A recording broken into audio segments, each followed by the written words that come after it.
Jag minns inte så jag gick av. Jag ser inte så nimmer så all besättningarna skulle vidare.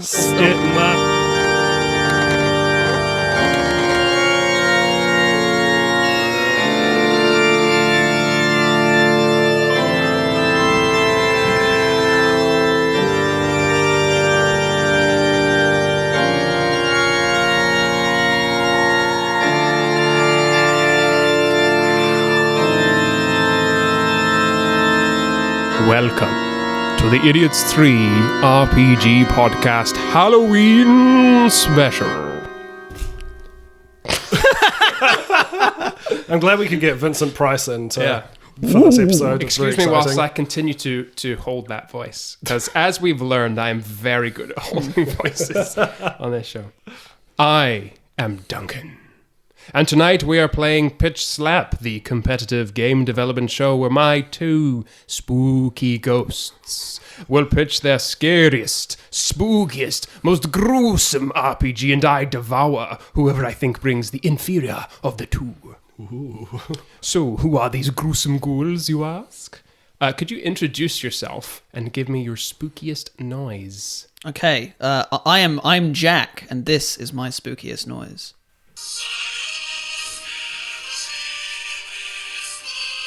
Immeasurable disappointment. I'm AJ. My spookiest noise is...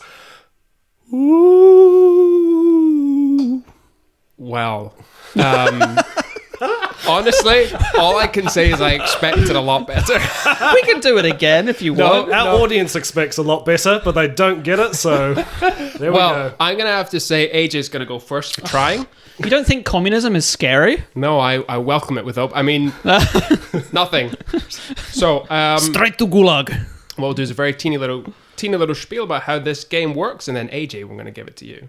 So, Jack, AJ, you're going to pitch me a game. We will discuss the mechanics, maybe try it on for size a little, and I will award points for design, novelty, funness, and our special spooky category, Halloween.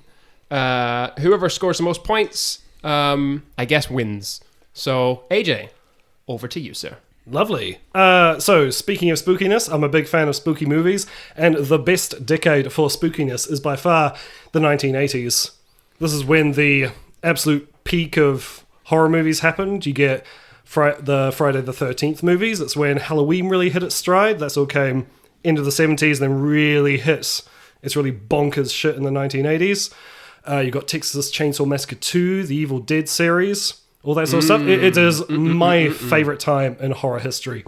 And I think it's a very special time because it's when you get things like Breakfast Club and like movies about groups of people finding themselves having a good time. And that seemed to come across into horror movies quite a lot, where you'd have this sort of ensemble sort of cast of different characters and they get killed off. But before that, you discover them and learn things about them. Things like that. And I think it was a very special time in history. Also, it's pre-cell phones, pre-connectivity, which is a plot device which breaks horror movies pretty often. No bars.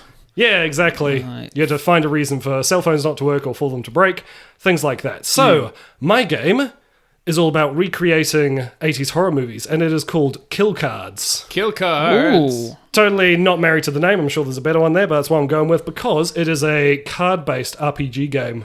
I imagine it's just a big stack of bespoke cards that are made for the game, sort of not Cards Against Humanity size, maybe about half that, but a decent number of cards, which are going to determine character building, the type of creatures you're going to be encountering, and the outcomes of your actions, things like that. Okay, interesting. Yeah, so everything's sort of determined by cards. So you have location cards, which are typical 80s things. Cabin in the woods, suburbia, an old asylum, mansions, abandoned mortuaries, a summer camp, these sort of things. Yes, classics all around. Yeah, classic places. And then you got cards for the particular type of enemy. So your classic 80s ones are like slasher movies. That's when a huge number of Friday the 13th and Halloween movies came out and a bunch of knockoffs based on those as well. So you got your different kind of slashers, which would be cards you pull out, things like that. Hillbilly Murderers, which is your Texas Chainsaw Massacre 2 Hills sort of of stuff. Eyes, although Hills of Eyes was after the 80s, wasn't it? Yeah, that's not an 80s one. Yeah, for this I wanted to keep it very specifically in the 80s, and then you get people to buy the expansion packs for 90s edition, noughties. 90s. Yeah, love it. Oh, what else I have here? Aliens. Obviously, you can't ignore Aliens, Predator, those sort of things coming out. Although Predator's not really a horror movie. That'll be thriller, action stuff. So we're going to ignore Predator. Alien, though, you could totally have that. Zombies. Various different types of zombies. Because if we're just looking at the 1980s, you don't get classic Romero zombies. Because classic Romero zombies were very basic, sort of shambling ghouls. They weren't even called zombies in the original. They were just called ghouls. And they were sort of shambling along. And then as he made his sequels, Day of the Dead and, was it Dawn of the Dead, then Day of the Dead, they sort of learn things and develop more into specific creatures rather than just shambling things. So if we're going with just the 80s, they have particular skills and characteristics that come along with that. A particular set of skills. Yes. Very specific set of Romero zombie skills. Love it. And then you've got other kinds of zombies, which would be your Return of the Living Dead, which have totally different rules. Have either of you seen Return of the Living Dead? What happens in that again? I might have done. The dead come back. They return. What are they returning? Is it Blockbuster? I mean, this was the 1980s, so... Fuck you guys. Continue, AJ. Oh, yeah, that landed. In Return of the Living Dead, they actually find the original zombies from Night of the Living Dead, because it's George Romero and... can't remember his name. I will look it up and kick myself later. The other guy who basically owned Night of the Living Dead got the rights to make his own movies about of the Living Dead things. So he made his own one, but totally changed the rules and made it into a different thing. So like Romero zombies is the dead rise from the grave, like anyone who's recently deceased. And then if you get bitten, you also turn. But that's not what... Oh, and if you decapitate and destroy, remove the head or destroy the brain, they get killed. But that's not the rules in Return of the Living Dead. So in Return of the Living Dead, you have to be exposed to chemicals to return back to life or to turn to a zombie. If you get bitten, you just get eaten. And that's it. In that movie, no one gets bitten and turns, but someone gets exposed to chemicals and then they turn. Like the original zombifying chemicals. Oh, okay. Yeah, so there are like different rules. So even if you're playing a game and you play the other kind of zombies, you can play the new kind of zombies. There are new rules, and it can sort of subvert your expectations. Okay. What else we got? Cenobites from Hellraiser, Haunted Dolls from Chucky, a couple of vampires like Lost Boys and Fright Night, Necronomicon demons from The Evil Dead, which is a great one because there are no rules around that. You can just do fucking anything with that because it can get really zany. That's your wild card, is it? The Necronomicon. Yeah. Love it. Just whatever. So people raised from the dead, there are demons, anything you like. So let's walk us through the start of the game and how it sort of progresses.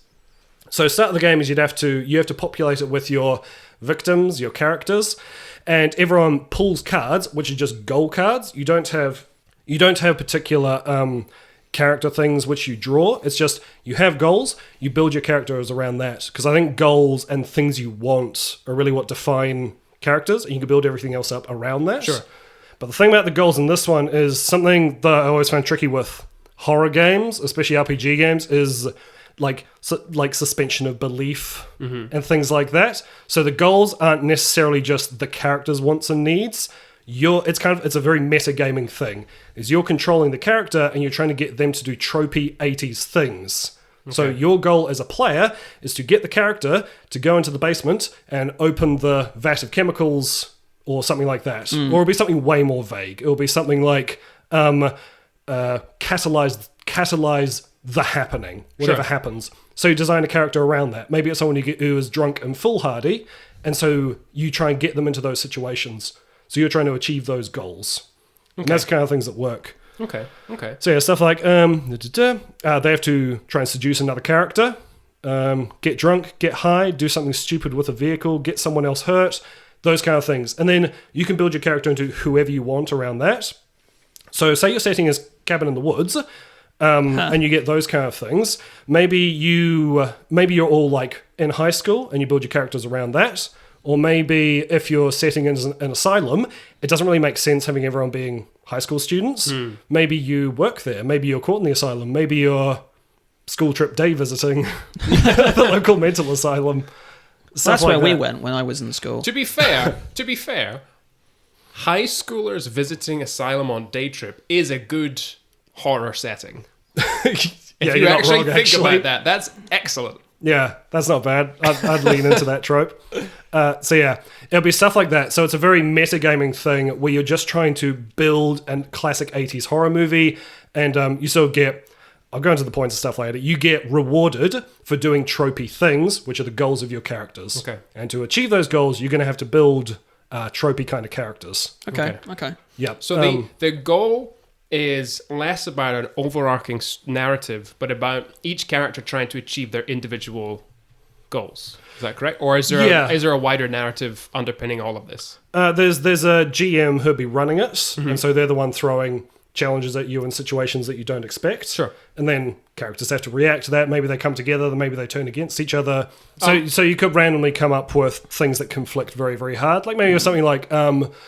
not necessarily betray the other players, but maybe you fuck up in a way that lets the zombies in, or something like that. Like, accidentally erode the defenses. Yeah. Something like that. You panic, you start pulling the planks off the windows, the zombies break Leave in. the door unlocked because you're in a rush. Stuff like that. So it wouldn't necessarily be spooky from that point of view, because you're sometimes trying to put your characters into these bad situations. Like maybe your goal is be the first person to get killed. So you're going to be the foolish one who walks out with a flashlight outside the cabin going, hello? Well, actually, somebody I'm glad you brought that up, actually, because my next question, and Jack, you'll be facing this question as one I think all horror games must face this question, is what happens if you die?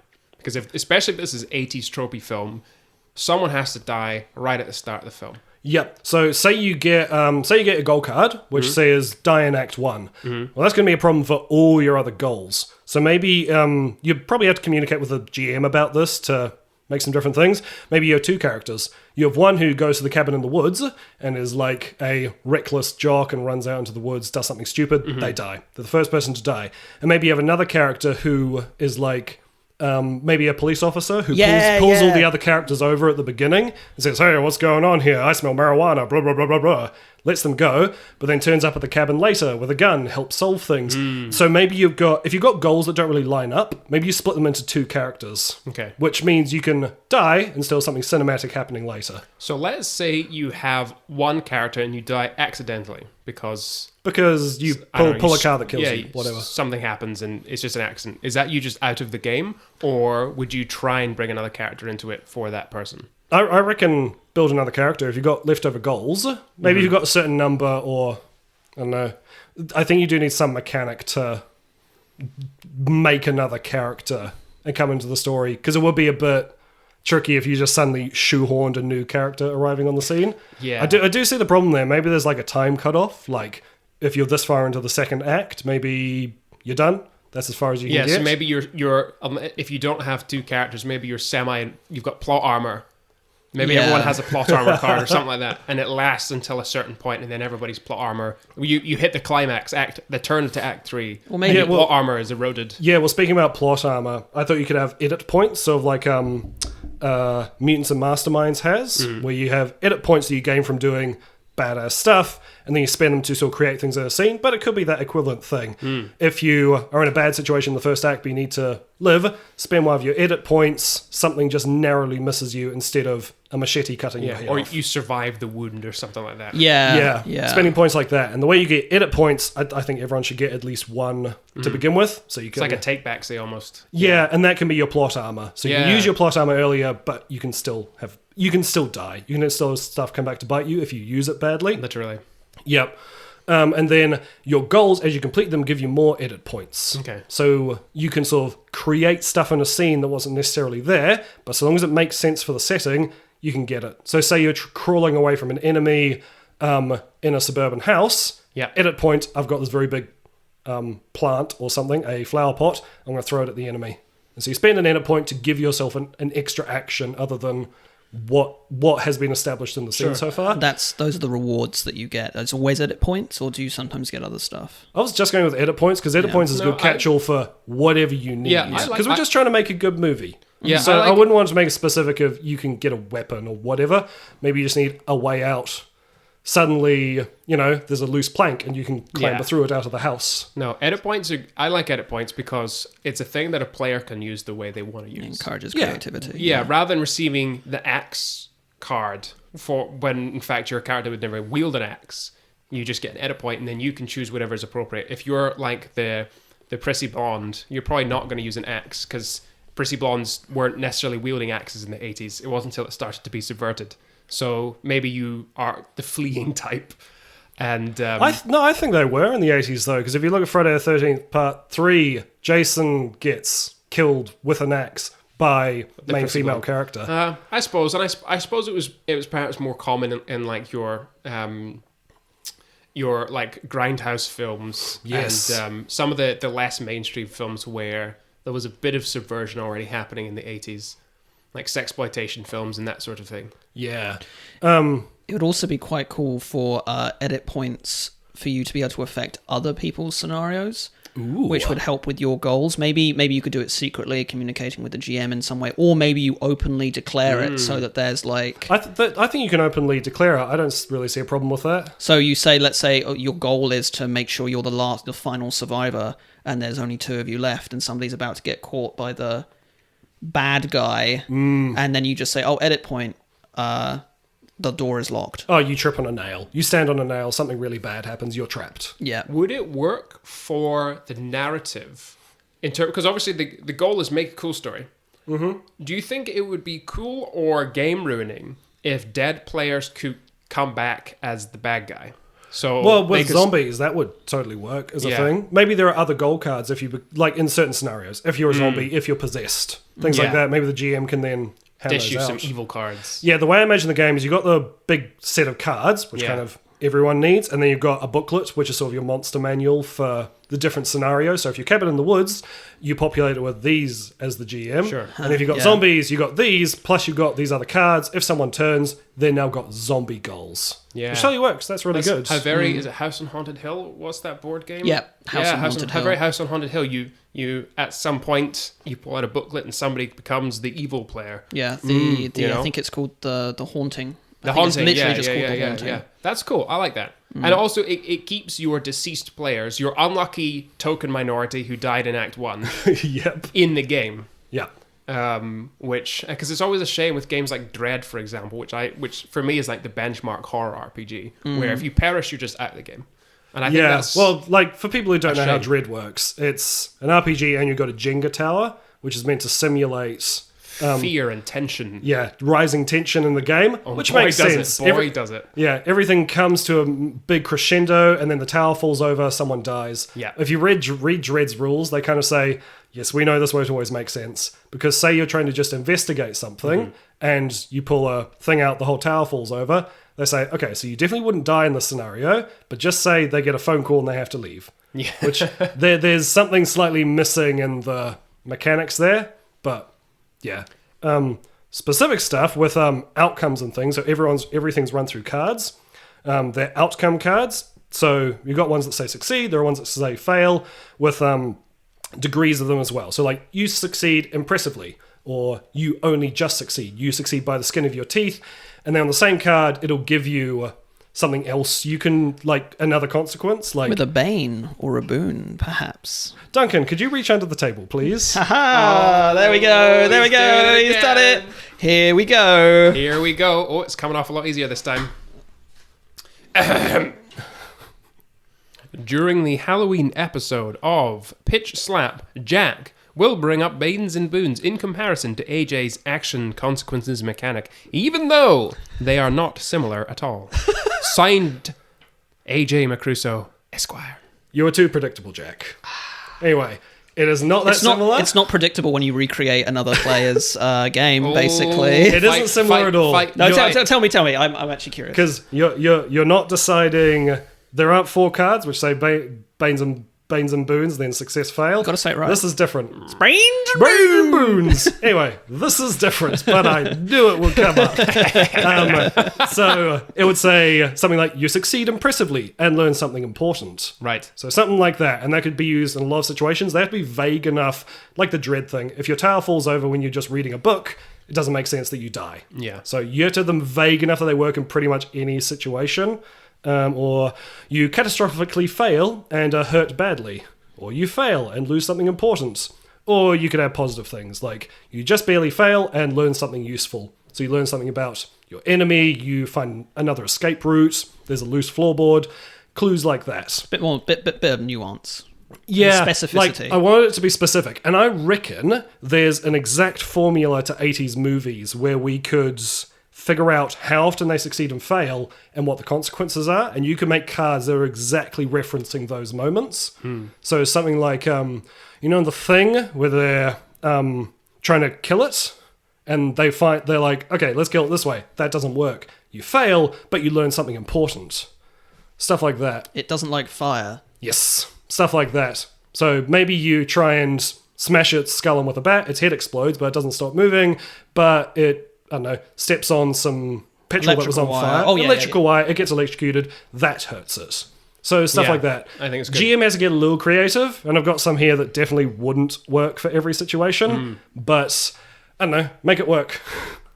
Figure it out. Figure it out. Yeah. Well, yeah. I mean, and stuff like you succeed and discover a weapon. Or And then, things like that. Really specific things. Yeah, the thing is, I mean, if you know what film you're in, quote unquote, and what act you're in within the film, then it would be pretty easy as a GM or as a player, depending who's the most knowledgeable of these films. So I imagine the GM will typically always be the more knowledgeable one because it would help. You just make it work for whatever act you're in. If it's Act 1, it doesn't... Oh, actually, you could have specific stacks for specific acts. Yeah. So you could have first act, second act, third act. The stacks. Because it doesn't really matter if the players know what act they're in. Yeah. I don't think it matters at all. So, yeah, you got your little stack of Act 1 things, which will be mostly people, trying to find things out, just getting to grips with the scenario. Act 2, where shit goes awry, you got more fail cards in there. And then the end, where... there's probably a formula for that too. Yeah, there'll be an exact number of successes in each You act. could probably pull out classic screenwriting structure and make cards based on those plot points. That's a good idea. Yeah, because then actually one thing interesting that you could do is give the game a timer with card draws. If you knew there was X amount of plot points in a particular act, then you could only put that many cards in the deck.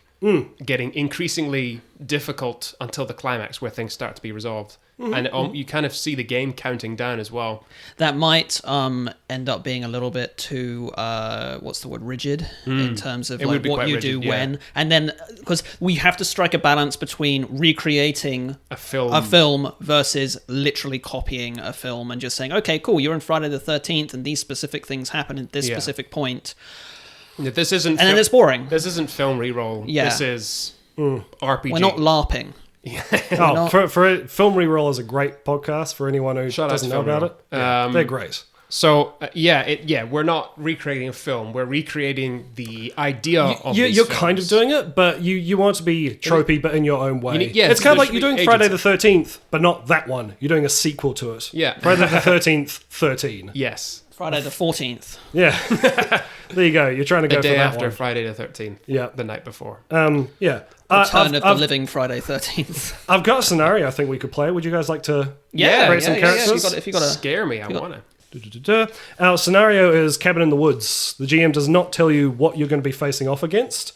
Okay. Because there has to be some tension for spookiness. Yeah, of course. You have to not know what's going to It happen. also allows us to discover. And that Exactly. will give us the feeling of player agency. Yes. A there you monster, go. a monster that might be there is a lot scarier than a monster that is there. Yeah, just watch Bam. it. Just watch There it. we go. So you're at the Cabin in the Woods. There's going to be 5 characters, 2 couples, and a single person. Wow, there's 5 of us. 5 of you. Does that mean we have to come up with more than one character?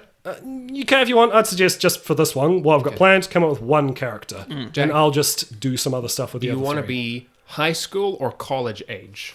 I feel like for my particular character, actually, to be honest, either could work. How about high school, but 22-year-old actor? Yes, there we go. Perfect. Great. Yes. I love it. We're final year high school, Final year about high to school. graduate. This is, or maybe we just graduated or something, and this is like we're treating celebrating. ourselves to a camping trip. Yeah. Cool. Okay. Yeah, I got this. I Cool. know So, that. Duncan, can I get a character name? And are you in the couple, or are you the single dude? I want to be in a couple. Uh-huh. My name is Danny Steele. Danny Steele. I changed my name, but I tell everyone it's my actual name. And I actually dropped out of high school a long time ago. I'm a leather-wearing punk who is sort of like I always, I'm the I don't want to be here kind of violent, drinking too much, bad influence type. Cool. I think that's good. And you're in a couple? Yes. You're a couple with Annie, who is... Oh, Annie. Yeah. Annie, who is like the good girl kind of cheerleader who does her study and keeps in her books. And you're like, forbidden fruit, bad boy who her parents don't like. Love it. That's the kind of thing going on. Jack, who do you want to be? Okay, I am. You can feel free to be a female character. No, we I'm might need a going scream queen. to. I'm going to be Sabrina. And Sabrina in a couple, or Sabrina is in a couple. Okay. I feel like I don't have a surname for her, and it's not going to be the teenage witch. Before anyone makes that joke. She, I feel like, is going to be the kind of cool girl, but like not like violent punk, but like the musician, probably a drummer.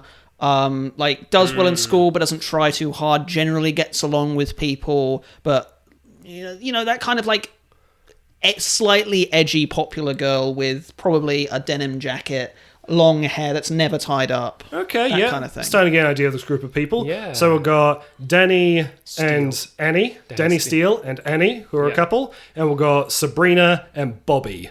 Bobby. You're with Bobby. Bobby is... What would you like Bobby to be like? He gets Considering two. that's the name of my parents' dog.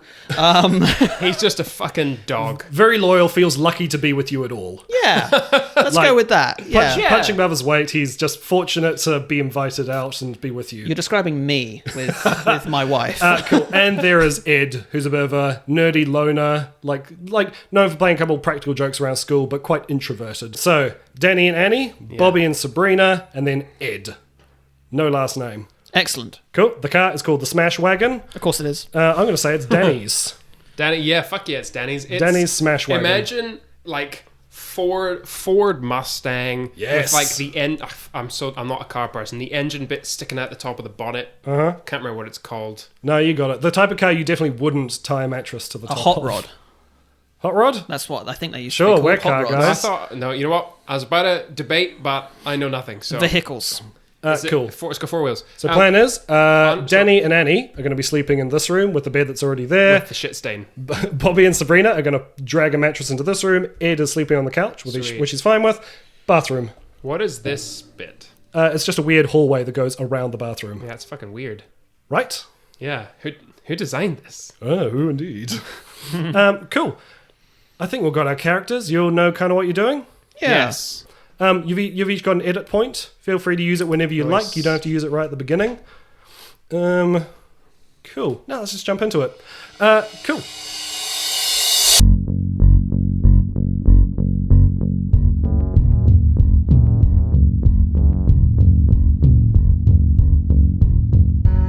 You guys have arrived at the cabin in the woods. The annoying thing is there's a slight driveway and there was a gate which was locked. Sabrina, your uncle, this is his cabin in the woods that you're borrowing for the weekend. He didn't say this gate would be locked, which is kind of annoying. You've got the key for the front door. It doesn't work on the lock for the gates, so you're going to have to leave the smash wagon there, carry the mattress and all your baggage all the way up to the house on your own.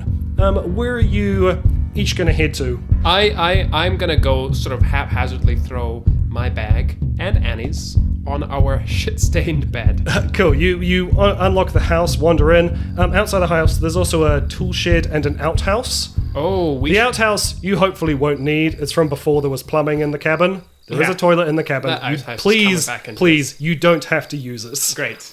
There's also a tool shed, which is also locked. I do a shit. No. Roll for shit. There's a tool shed. Should we look for bolt cutters to get the smash wagon into the driveway? Sure. Sure. Who's going to do that? Who's going to take charge of that? Well, Brina knows where this is her uncle's Yes. place, so Brina is gonna. She hasn't been there, but she's heard her uncle talk about it. Yeah. So great. she'll know that there's a tool shed. She'll know there'll probably be bolt cutters, knowing old Uncle Jeremy. She's His gonna dirty past. and his dirty shit-stained beds. He's gonna go into the tool shed and grab some bolt cutters, which I assume are in there. Cool. You wander up to the shed. It is locked. There's Oh, a for lock on the fuck's front door. sake. What is it, like a wooden tool shed? Wooden tool shed. It looks fucking old. Okay, I'm gonna see if I can just like wrench the door open. Maybe go and get a stick Go for it. Pull a card. You fail after a struggle. Okay, That you're fits. pulling on the door, gunk, and you fall backwards on your butt. And it's kind of embarrassing. Bobby's gonna come over and be like, "Oh, babe, how are you? Are you alright?" He's like puppying you a bit. It's kind of annoying. I would like to smirk from the window and walk away back into the house. It's bright inside, but you can see out behind the tool shed in the darkness. You see like a very large figure, like big dude who's got like this very pale face, kind of reflecting the moon, holding something, and it's gone.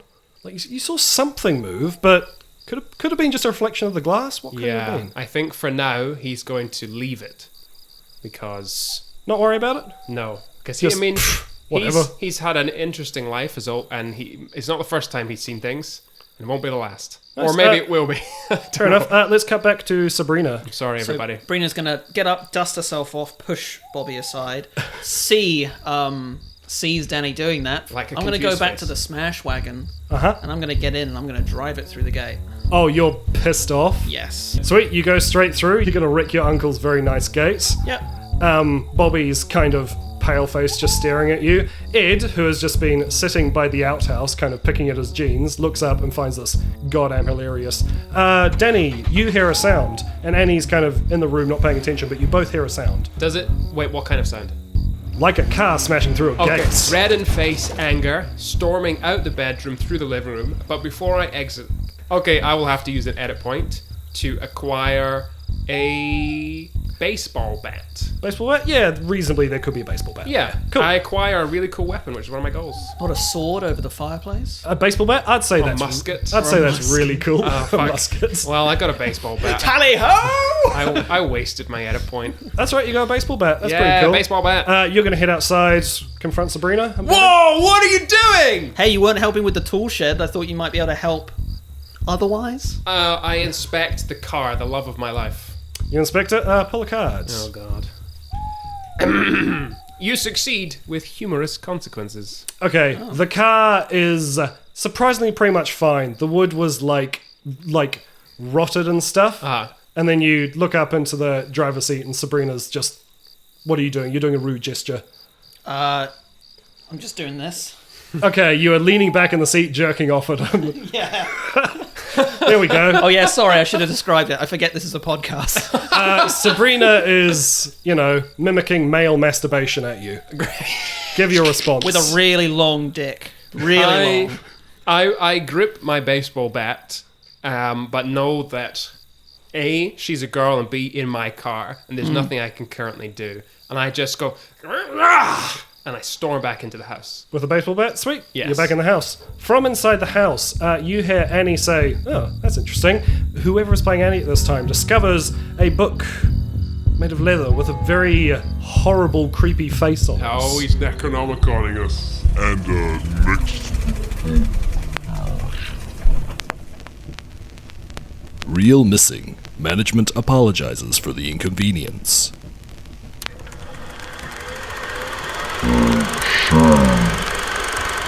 There's been a bit of hangout happening. Ed has gone outside for something, as you'll remember, and has... yes, that's right. Ed has wandered outside, hasn't come back for a while.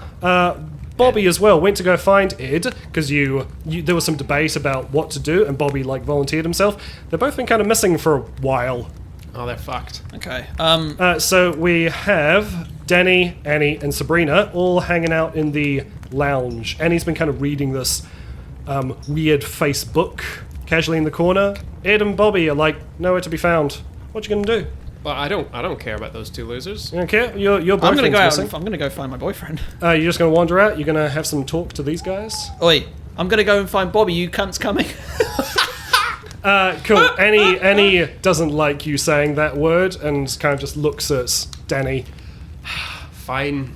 And I pick myself off the couch, grab my baseball bat, and this is the type of game where I want to be real specific. I have my bat. Nice. Okay. You start swinging the torch around. Where are you going to look? Anywhere in particular? I'm gonna or go... just look around generally and shout? Just you look around generally and shout. Where did Ed say he was going? He was just kind of out for a walk, needed to clear his head. He needed a jazz cigarette. We'll go with that. Ed needed the jazz cigarette. Pull a card. You're looking for them. Ed! You succeed. Ed! You succeed.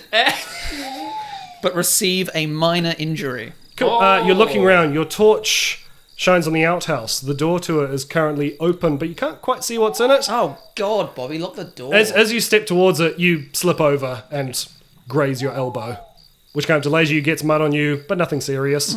Cool. Outhouse is slightly open. What you all gonna do? Well, I'm gonna do that sort of...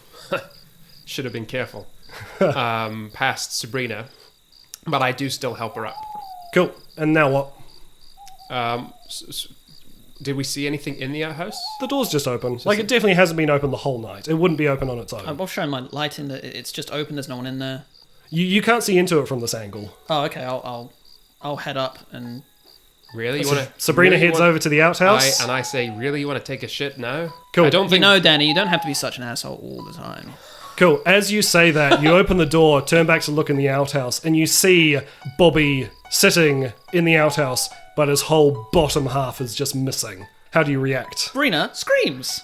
Very fair enough. I'm going to say you succeed. I come running to see what she saw. Cool. You take a look. Holy shit. Sabrina is moving forward to check on him. Oh, no, I grab her. Don't go in there. It's Stay here. Stay here. It's Bobby. From back behind you, Annie calls out and goes, "Guys, what's happening?" Annie, don't... Sabrina shouts out, Bobby's dead. Come stay with us. Cool. Come over here, but don't look in there. I closed the outhouse door. Both of you turn around to come look at Annie. Right behind her is this massive person who, now you can see, their whole face has been ripped off, and the white you saw before in their face is just skull. Yeah. Pure Shit. white skull. And in his hand, he's holding a human arm. And he grabs Annie and then starts biting into her neck. And blood.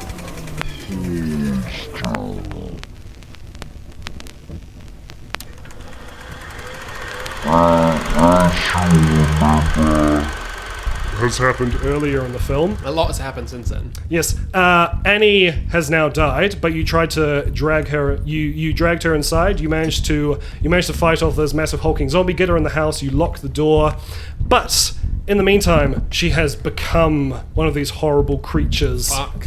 As you managed to find a key in the desk in the living room, you've shoved her into the cellar, and it is locked now. But her hands are still reaching out towards you two. Outside, you can hear the massive hulking zombies circling the house, looking into the windows. But which not trying to get in? not trying to get in. It seems to want to know where you are. Or maybe it's not sure if you're even in there. And you maybe hear other rustling sounds, which could just be the sounds of the night. Could be anything. So we've got, the way I see it, we've got two options, and I don't like either of them. Option one is we fight these bastards, try to figure out how to turn them back, if we even can. And once we fought them, we get Annie, we take her to the smash wagon, we go find a hospital. Option two is... Before you can say option 2, you hear a pounding on the back door. It cannot be anyone but that massive zombie. It's probably heard you talking. Option two, fuck, I should have been whispering. Option two is we just gap it to the front door and get to the smash wagon and get the hell out of here. Brina's gone. As soon as you start saying option 2 and she hears the back door, she's gone. Cool, she's gone for the front door. Front door. I Sweet. chase after, I just sprint after. As soon as that happens, the back door smashes down and there's a zombie. It's not very fast, but it's shambling towards you, and there's only one other door out of there. Lots of windows, but only one door. Okay, here's we're going to go with Sabrina. You moved first. What you going to do? Gonna try and get through the front door and run to the smash wagon. Cool. All right. We'll say there's a key still in the door that you left there. You unlock it. You get out. Bobby is right in front of you, zombie-ish, With no legs. with no legs. with no legs, just crawling towards you. Grabs your leg. What do you want to do now? I want to run at crawling Bobby, kind of kick him hard out the way so that both of us can get through that door. Sweet. You run through, kick Bobby in the head. Remember, Annie is still in the basement. At this, But you're we're fleeing at this panicking. You point. run straight out past Sabrina, kick Bobby in the head. He rolls out of the way, flailing his arms as he goes like a muppet. and you're heading out. Yes. Sabrina, what are you doing? I would want to try and go back for Bobby. You're No, still dead. No, You're trying He's to not get dead. He's Leave not him dead. alone. Okay, you're trying to go back for Bobby, but you're being dragged by Danny towards the car. As you're watching, right before your eyes, Bobby turns back to you. You see maybe a glimmer of humanity, and then this massive zombie, maybe accidentally, maybe on purpose, steps on his head. Nice. And you lose Bobby forever.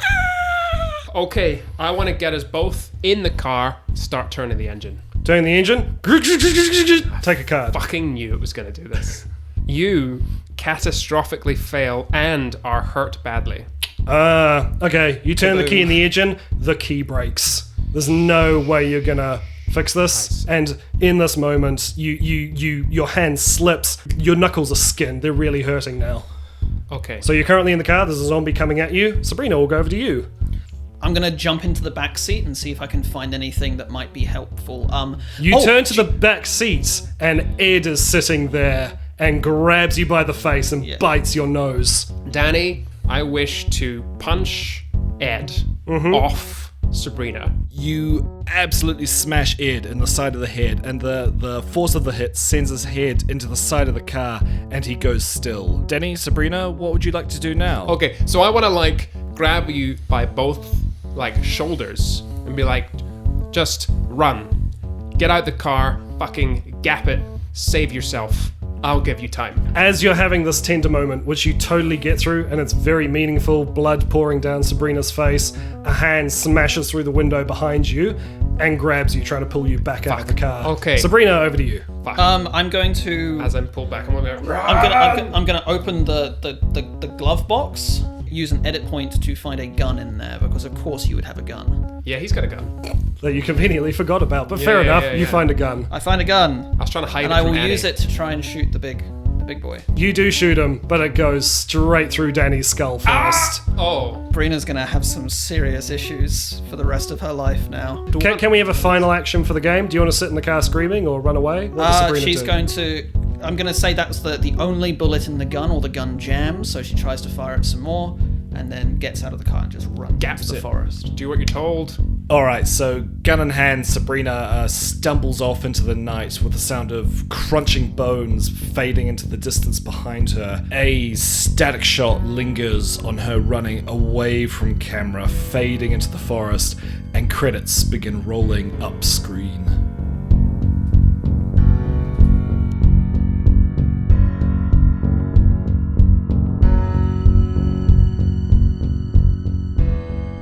There you go. We'll end there. So, I don't necessarily... I feel like... Did I protect / save another character? Yeah, I would say Sort so. of. It kind No, of... Sabrina had already been bitten. I don't know. Well, We I'm don't not know sure that, about but that. we Time don't to know that escape. zombies do that. We don't know what kind of zombies But I we're kind of- dealing with, so but I would say that's theoretically protected. These are Romero ones. That's a good- People got bit and they turned. But we wouldn't know. No, we would, because Bobby and Annie both turned. Yeah, but we don't know if it was Romero zombies. The thing is that our characters don't know how zombies Nah, work. the players do, though. Okay. Like, we know from a metagaming point of view, we know. Well, What at the happened very there. least, though, that's a good horror, ending where you escaped, but you were bitten, so you're gonna...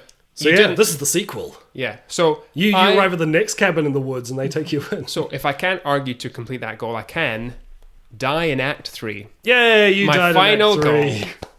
My final goal. Cool. That was it. Nice. That's three Cool. cards. That was a lot of No, I fun. like that. 3. I really liked the narrative focus. The focus on... you're not rolling dice. You don't have stats. You don't have to worry about numbers. It's just, do you succeed or fail? And if you succeed or fail, to what degree? Yeah. And the edit points was good, actually. The edit points So I thought it was cool. good about cards, because you kind of know the ratio of what's going to happen, because that's what's good about cards. You know what's in the deck. Yeah. You kind of know what's coming. With dice, anything could happen, which is good in its own way. But I thought for a very narrative game, No, made I liked sense. it. I liked it a lot. Cool. Very good. That's Nice. my game. AJ done. I'm Sarah Beck, Consumer Meat Specialist for the U.S. Department of Agriculture. Black-skinned, white-skinned, still screaming, all humans die the same, or do they? Before shambling toward your next meal of living flesh, be an alert ghoul and take a moment to consider the 3 L's. larynx, legs, liver. A vicious ripping bite across the throat will prevent a human from alerting other food of your presence. Then, a sustained gnawing on the legs will turn any fast food into a meal you can savor. And before cracking into a tasty brain treat, consider easier access cuts not encased in skull. Liver and intestines are a hearty meal and can be accessed via frenzied tearing into the abdominal cavity. For more free information, write How to Eat People, Agriculture Radio, Washington, D.C. 20250. And we are back. And thank again to Sarah Beck for the wonderful insights into purchasing meat. Speaking of wonderful meat, Jack, how about you give us your game? Oh, okay. I mean, I don't think meat features in this game. Well, actually, it features as much or as little as you would like. This is a game which I'm not in love with the name, so feel free to suggest other ones after the pitch is over. It's called Escaping the Inside Out. Okay. Right? Ooh. The pitch is: dimensionally shipwrecked players must brave the terrors of a strange, upside-down world filled with monsters to bring back vital supplies, survivors, and schematics to their home base and escape this dark place. Interesting. So, That's a nice little elevator pitch. When you said, escape from the inside out? escaping the inside out. I was really hoping it was going to be like Pixar's Inside Out, but you're Yeah. in the mind of someone in an asylum. That would be actually a really good That's idea. sick. Okay, just give me like an hour and I'll come up with a different game. That's the one. I No, like- that's a great idea though. Asylum. There we go, category. So one of the things that when you said spooky as a category is inevitably the challenge of making an RPG or any board game scary, right? It's incredibly hard to do that because the players always know that they're playing a game. With movies and stuff, there's a certain level of suspension of disbelief. Immersion, this sort of absorbing into a world. Yeah. Same with video games. Video games, personally, I find a lot scarier than movies, which is why I don't play horror games, because you are the agent in that, and everything that you do, you have to do. You're not just screaming, "Don't go in there, you stupid cunt!" Yeah, what I normally do in horror games is I hide under a bed and I just stay there. Yeah. And Stay I in, don't have fun. stay in the pause menu forever. Yeah. You can never lose. And that's the problem, is that with board games, unlike video games, which I feel like are slightly more immersive, is that the players always know that they're playing a game. When you're rolling a dice or drawing a card, it's not like you're shooting a zombie like you are in a video game. It's just you're doing something that's perfectly normal. I think the actual problem is like pacing. Is that when you're playing an RPG or a tabletop game, there's like everything has to pause and freeze. If you're playing a video game or a movie, the pace keeps going and Yes, the rising you tension. can't I stack think that's it, is that you have to pause and explain what happens. Yes, and there are a few different ways that board games have been trying to instill an actual fear in the players that don't purely rely on suspension of disbelief. A lot of people rely on a good DM with really good voice acting skills, or they rely on special lighting effects, setups, sometimes music, but it is hard to tell a story that is scary and still includes something like dice. Sure. So, for example, Ouija boards. Those are actually originally a party game. From Hasbro. Yes. Yeah. I did not know that. I didn't Hasbro. know that's from. Yeah, Ouija boards are originally a parlor game that people would play, and they would dim the lights and they would like, ooh, spooky, spooky, spooky, and it was scary because it was like it was a board game, but it wasn't really feeling I think like a board very game. originally it wasn't meant to be a spooky thing. It was meant to be sort of everyone knows it's a parlor trick. It was just, ooh, how is this thing moving? It's an illusion. And sort of like maybe I think slightly after that it turned into communing with spirits, but it was mostly like pop culture movies that made it into an actual haunting, talking with the dead thing. Yeah. Then there's Dread, which we mentioned before, where it's a building of a rising tension relying on player skill more than character skill. You've got House on Haunted Hill with the haunt mechanic. There's also a few ones that are slightly lesser known, I think. There's a game called Nightmare, which it has a DVD or a VHS that you put, and the DM is on the screen, and it's like real time with the pacing It's thing. like atmosphere. Yeah, and there's other games which don't use, so that's the real time thing. You also have some games that use different ways of interacting with the game, like a game called Nyctophobia, which is a game that forces you to use your hands to navigate the board. What it is it's like a spooky forest, like 3D spooky forest with like sharp bits and stuff, and you as the players are blindfolded, and then you have to slowly navigate by touch. And I think nyctophobia is something along the lines of fear of being touched or something along those lines. I did not look it up. And then you get other games, Zombie 15. even Mario Party with the Bowser dice kind of thing. That's like a slow building of tension resulting in an ultimate moment of horror. Nearly all of them ultimately follow this standard spooky pattern, which is the difference between terror and horror. Right. So for those who aren't familiar with the difference, there is a difference. And I may get this the wrong way around. Terror is the slow building of tension that eventually results in a moment of horror, which terror is thinking that the monster might be there, and horror is a sudden flash that the monster is there. The Shining is terror incarnate. The Shining is just nothing but slow build-up of tension, and then a moment at the end where Jack goes insane and tries to hunt people down. And there are moments of horror in that as well. Okay. So, how do you recreate that in a board game? Tell us, Jack. The version that I've taken is the House on Haunted Hill method with a couple of adjustments. Okay. So, Escaping the Inside Out, I had to remember the game name for a second. Escaping the Inside Out is a game where you travel to different environments, different places, scary places in this inside-out world, which looks like our world but is broken in some way. It's everything's inside out. Yes, everything's inside out. No, everything's a little bit broken, a little bit weird. It's like the nightmare world. If any of you have played, oh god, I'm trying to remember the fucking name of the game. We are the worst. Dead by Daylight. We're the worst at making references. Dead by Daylight. It's like that, like where the environments you've been drawn into the nightmare world, and the environments are familiar, but broken in some way. And within these environments are the supplies, survivors, and schematics that you, the players, the people who have been drawn into this world, need to collect. It uses a tile-based system, which differs depending on the environment. Okay. Where you are traveling through each of these rooms, and anything that you do, you as a player or you as a character, could potentially spark what I call the spook. Right? It's called the spook, and I'm not happy with that name, and it's all in caps in my little document here. And the spook can take a lot of different things. This is what we were talking about before, where you had the different decks of cards for different environments. Very similar idea in this. Okay.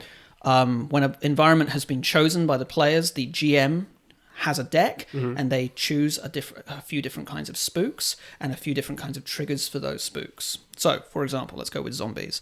You go into a mansion, right? And eventually the players travel through this mansion and they encounter a room where there are a bunch of corpses. In any other spook, that wouldn't be a trigger. But because the zombie has been chosen as a trigger and is only known by the GM, that's the moment that something happens. Okay. Maybe all the dead zombies come up. Maybe there's a bunch of wild dogs outside if they're the spook. Or maybe there's a screamer in the corner that chases the nearest player.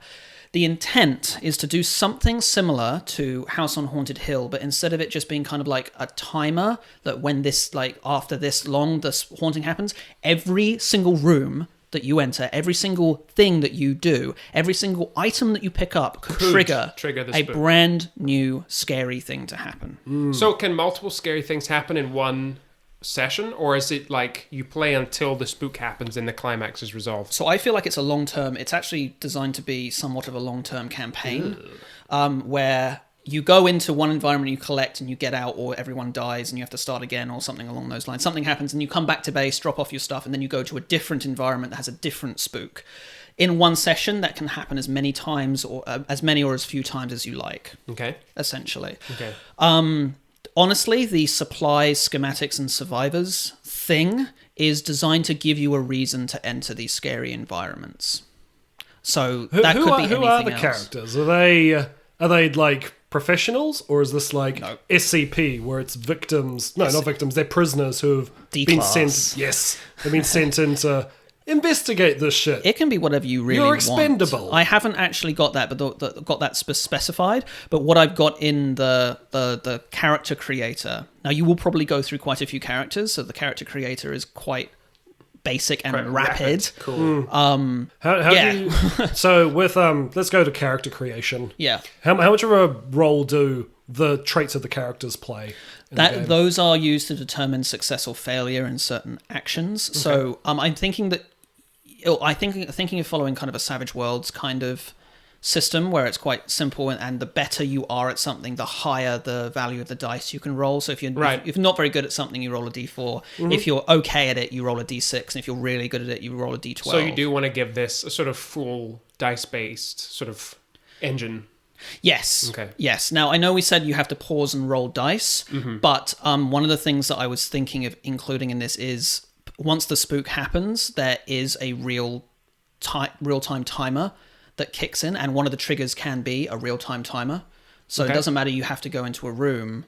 It's just 5 minutes have passed since you entered this place, and the Demogorgon shows up. One thing I think could be quite good to have dice rolling, but also stress. Maybe have, the numbers you have to roll have to be largish. So you have to roll... Say if you're rolling a d20, maybe it's 1d20, but if it's a d4, you have to roll 5 d4s. Maybe you have to roll them and add them up in a certain time before you do it. Because I think if you have to say you have 5 seconds to add up 6 d4s, you're going to panic and feel really bad about it. Yeah. That could be a good way of raising tension while also pausing the game. So one other way you could take it, and it might be easier on people who really suck at maths, is actually if we hark back to previous Pitch Slap, the good, the bad, and the chaotic neutral. AJ, your mechanic was the dice roll pause the game, but the decision had to be snap. Yeah. You timed all the decisions, and the more quick the scenario, the fast the decision had to be made. I mean, dice rolls pause the game, but dice rolls can be very stressful. Yes, because they roll, and sometimes they roll a lot, and you're like, and it's like about to land on a 1, and you're like, and then it lands on a 6, and you're like, which is terrifying. Yeah. So what if we stole a mechanic from the good, the bad, and the chaotic neutral, and said if a decision has to be made in the spookening, yes, it has to be made fast within a timer, and if you don't decide, something bad happens or something like that. No, I think that's a really good idea, because we do want to keep the real-time thing, but I don't want it to just be a case of kind of like random dice rolls determining what happens. I do want there to be some character skill in there, not just player skill, because the whole point of this is that you will lose quite a few characters and you have to recreate a new one of one of the survivors at your base. Yeah. And they have to be different. That's where the RPG accent thing comes in. Giving characters skills will make you more attached to them. If you make a character and you're like, oh shit, I nailed this, then you will not want that character to die. And the moment you don't want your character to perish, everything is worse. Like if you don't care, if you're just an expendable meat for the meat grinder, doesn't matter. You could die. You could quite happily be the hero who sacrifices himself. But if you're attached to your character, so if you are forced to put some thought into your character, because expendable is good in a game where you might die, but you don't want people to be okay dying. No, so you wouldn't want. I don't think you would want their creation to be too rapid, because you want people to put thought into it and to want to be alive. Well, the intent is that a lot of the time, people put a lot of effort into backstories and stuff for games like D&D. I know that I do. I'll spend hours recreating a character's thing, but they pale in comparison to the stories that you actually come up with as you adventure with the rest of the party.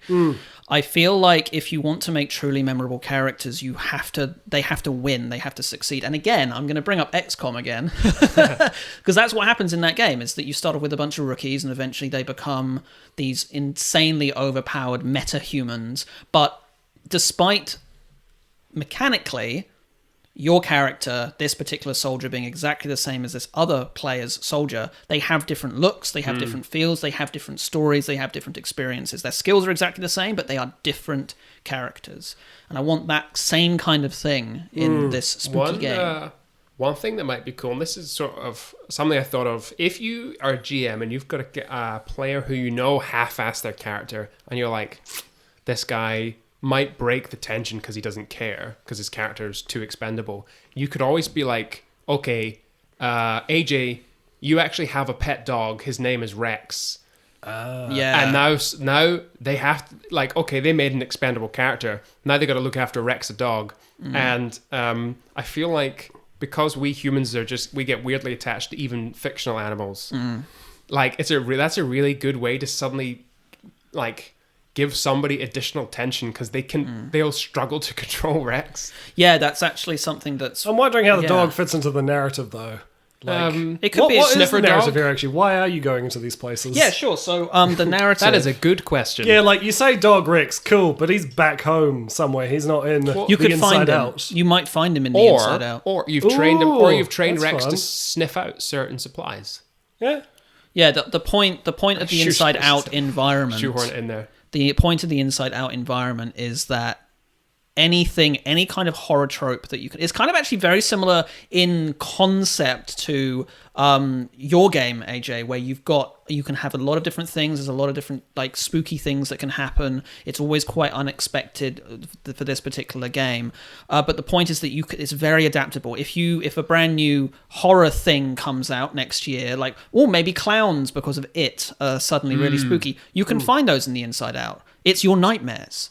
And the reason that people are there, I haven't come up with anything particularly interesting. I think actually the D-class prisoner kind of thing being pushed into this world is actually a really good idea, because that does allow you to have a home base that has been developed and is supported. Can we come up with some lore? Okay, can I give my pitch? I quite like my pitch. Go. So, the government has essentially what are telekinetic or telepathic mutants who their minds have been infected by this strange disease, and they need to get these people back so that they don't become weaponized by this disease, also that the government can weaponize them, and their minds are haunted. So we're going to send in these D-class people into their minds, into this weird multiverse that they create, because these are very powerful mutants. These are like Legion level mutants, so they've created these own realities within their own minds. So we send them into there to cure them of whatever is haunting them. So it can be what some of their greatest fears. So maybe they've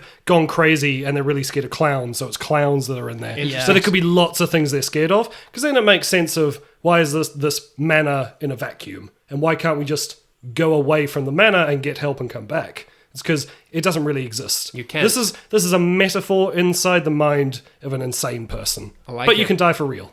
Of course, because when you die inside the mind, you die for real. Yeah. Of course, that's standard horror movie affair. There you go. There's my pitch. Yeah, I was thinking something very similar, but I was thinking something even more grimdark. I was thinking of something along the lines of there's a very powerful psychic of a description, perhaps along the same lines as 11, if we're going to keep with the Stranger Things ripoff. But she is constantly sedated, and she is constantly, when she's awake, she is constantly exposed to horrors and scary things, because when she dreams, these things become real and they become accessible by these prisoners or specialists, and so every time in order they go in and they've got these things that they can draw out, these powerful psychic artifacts or these supplies, this useful energy, but in order to do so they have to keep this one young person constantly scared or unconscious. I like that. That's horrifying. That's really good. I like that story. They are both really good. Yeah. The key thing that I do want to do is keep the game, while it's like kind of a fun house of horrors with lots of different variations and varieties, I do want to keep it relatively concrete. So without delving too far into the world of sci-fi and fantasy and stuff, because I want players, that's the key thing, is so hard with board games, is making sure the players actually connect with the game, connect with the characters. Well, yeah, maybe it's just every world is like choose a monster, choose a setting, choose a puzzle, and it's random each time when you go into a new world. But I think it does need to be a bit more cohesive than my original idea, which was, it was kind of vague. It was like, hey, you're trapped in this place and you've got to try and build this little home base, and that's why you're going out. And the key difference is, the key thing about the game is that there's a horror section, there's a terror section, there's a horror section split up between the happening of the spookening. And I think it does need to be a bit more cohesive than just you're in a place that's scary. Yeah, the lore, all the lore that we were talking about before. I really like the world we're kind of building up here. The mechanics, I think, like, we haven't quite got to the bottom of, but I like the central idea of going to rooms and having to experience this stuff. The mechanic here is actually the least interesting part, because I mean, you just pull dice rolling out of another game and re-engineer it a little bit. Boom, there you go. the way the mechanic happens and the changing rooms and the mix of terror and horror plus the lore, which puts this whole grim, dark feeling over the whole thing. Like, you're not just in another dimension, you're in an insane asylum's head or a little girl's head trying to cure these horrible nightmares. And because that's more like abstract, it's a brain, the floor could just suddenly change into a void and everything suddenly becomes this completely different reality. Like anything can happen. Actually, come to think of it, I think I want to retract what I said before. Having it go a little bit abstract is because that's surprising. And then you're like MC Escher flicking mansion. And Yeah. you're like, oh crap, now the stairs are up. Yeah. Like on the roof. And Gary's upside down. Like if you enter the room from one side, gravity's this way, the other side. Yeah, that's one of the worlds. Is this weird? After the spookening happens, everything kind of gravity gets all fucked up, and MC Escher repaints the mansion. He's the villain. and then suddenly there's... Why have you woken me? Yeah, that could be... Yeah, like... The government's got MC Escher, who turns out he's a powerful telepath. Yeah. And they've got him in this coma, and they need you to cure him of his demons.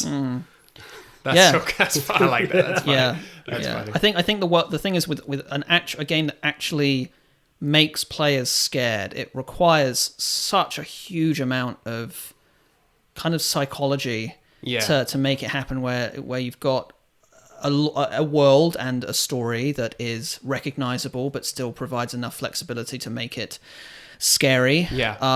It's you're probably not going to get it to happen, but if you could get sound into it, that would be excellent. I mean, I remember I played a game of Dread. Jack, you might have been there, and I think it was one of the spookiest games of Dread I ever ran, which was players proceeding through rooms, and each room was based on their fears. And at some point, when they entered the room, a phone would ring, and it would sometimes be random, and they never really know where the phone is or what it's doing. But I would never say, and now a phone rings. Everyone would just be talking and faffing about, and then I'd hit play very subtly, and it would start ringing, and suddenly everyone would just drop what they're doing and just start sweating manically, looking for the phone. And then someone would try to pick it up, but they'd be the wrong person. Their hand would burn or something like that. Oh, shit would go wrong. And the whole time, this phone is just really fucking loudly ringing. That's actually a really good... That does sound good. Yeah. There's, Audio is harder to bring into an RPG, but if you could... Even if you didn't make it into music, if you just had a soundboard on your phone, you could just randomly play a noise...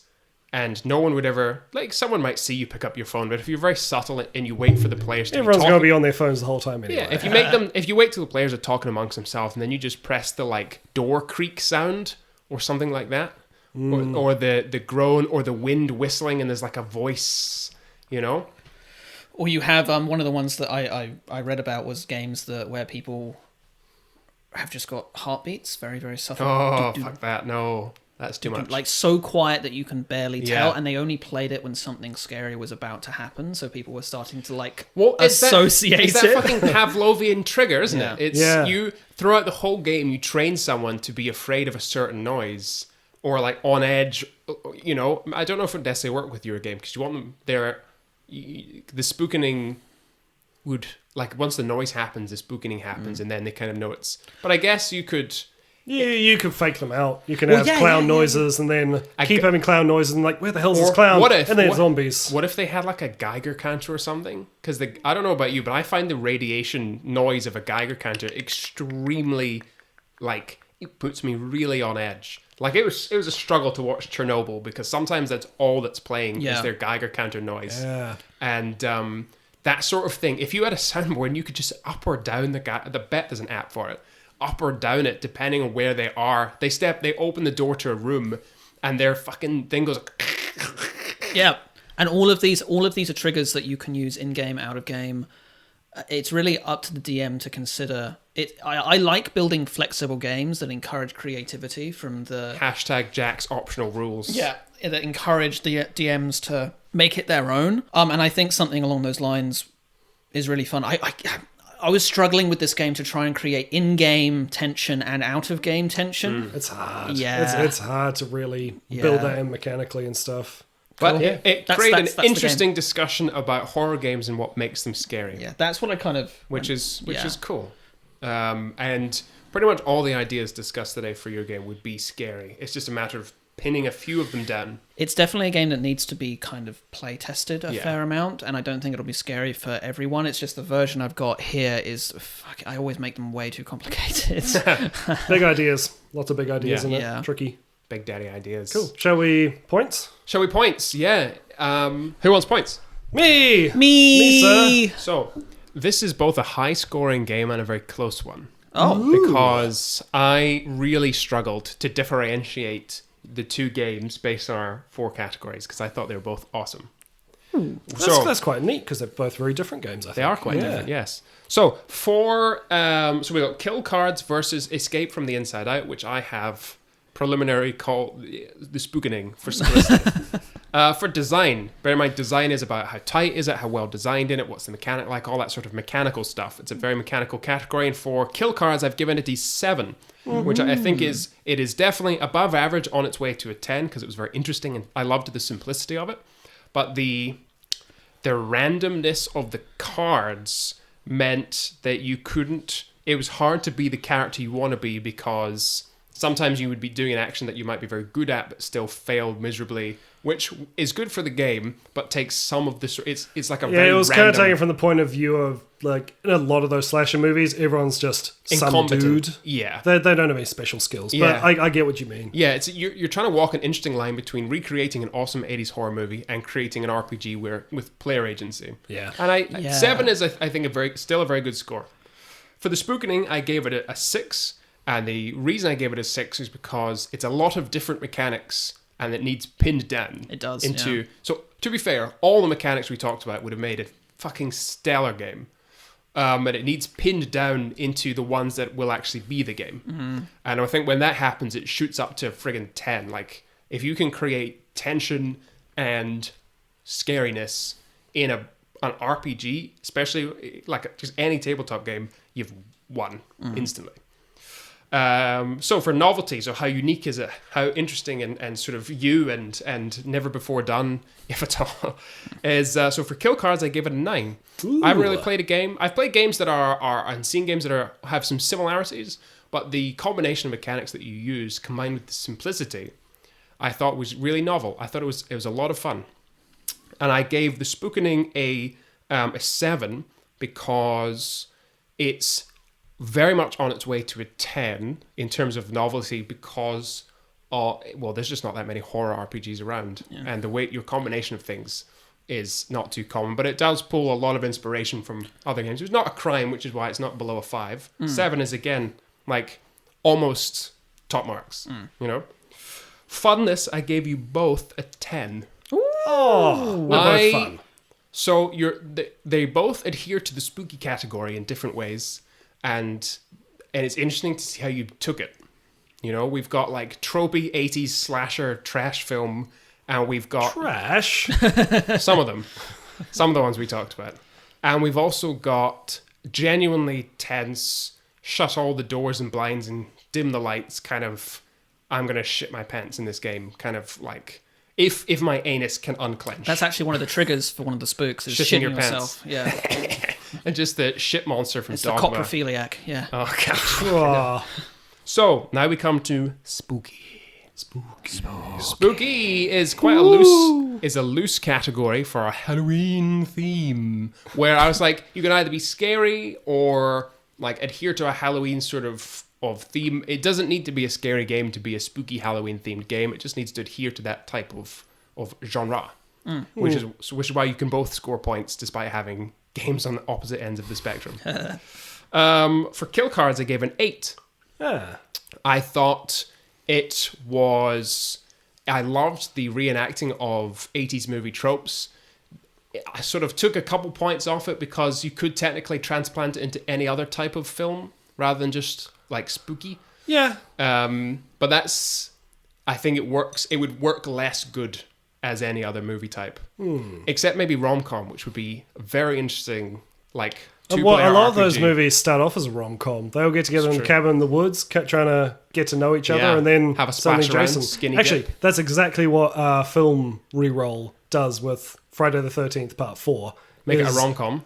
They tell all the players this is a rom-com movie, and they make it up, and then it turns out Jason's there and they all get killed. Amazing. Sorry, we shouldn't be talking about the other podcast. But Go. shout out to a podcast that's better than ours.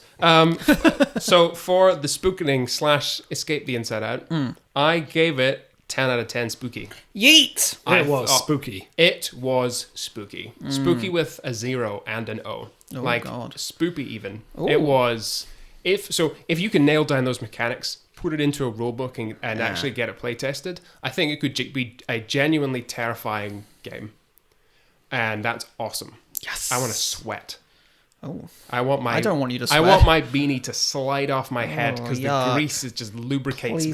Please stop saying lubricate on this podcast. So, with points sufficiently lubed up, that means the totals are spookening on 33. Ooh. Kill cards 34. Oh, Yes, very slides close. just in. Very close. So that means the kill cards pulls just ahead. Only Very just. good. Well earned. No, I really like kill cards because it does feel, while we gotta like figure out the cards and sorting them into acts and stuff like that, like the concept was super tight. And It's accessible. It's simple. It could be taught in a few seconds. Well, Yes. it was taught in a couple. We just started playing it. Yeah. And I think that's wonderful. yeah. Nice. And you know what? I wish we had some kind of horror twist to end this episode. Maybe but I don't know. I haven't thought of one. Well, if you look under the table, you'll Oh find my a God. knife. End music.